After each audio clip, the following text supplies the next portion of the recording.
Usually this is where I start and I say thank you for coming and talk about how important the media is to our community. But the truth is today is a sad, sad day, not only for Madison, but for our entire country, where yet another police chief is doing a press conference to speak about violence in our community, specifically in one of the places that's most sacred to me as someone who loves education and to someone who has children that are in schools. So I'm gonna tell you what I know. I'll answer any questions that I can. There'll be a secondary briefing that our PIO will let you know about, okay? Today, around 10:57 a.m., our officers were responding to a call of an active shooter at the Abundant Life Christian School here in Madison. When officers arrived, they found multiple victims suffering from gunshot wounds.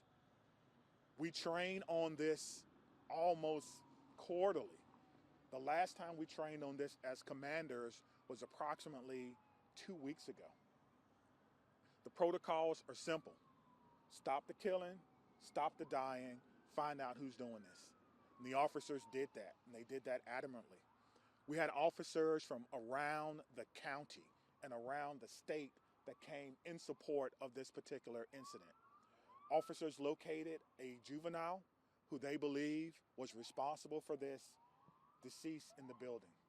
Additionally, the officers began administering life-saving efforts to anyone who was wounded and making sure that those persons were transported. What we know is that a total of about 7 persons were transported from this scene to area hospitals for treatment. We know that at least 3 people have lost their lives, including the juvenile person. I don't have any other information about those persons who have lost their lives, and I'm not going to release that until we have, of course, spoken with family members and ensuring that they are fully aware of this tragic, tragic scene that occurred today. Because this is something that we all prepare for, but we hope we never have to do.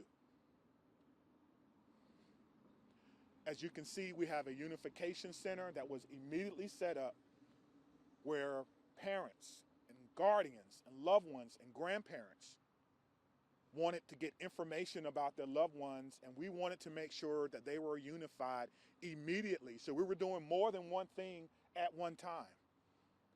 We're still going through methodically clearing that school, clearing every vehicle, and making certain that there's no other threats to this community, which we believe there are none. We also alerted Madison schools. We put the schools on lockdown, but there's no threats to MMSD schools at this time. But we wanted to make sure that we did our due diligence in this particular case. Again, we're still going through collecting evidence, collecting information, making sure that our community is safe from what is a sad day for our community and for our country.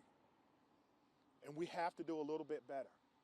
I don't have all the answers that you want right now, but I will tell you this: we have some of the best officers in the entire country. Our detectives are amazing. We're going to go and work hard and go through this scene so that we can piece together what exactly happened.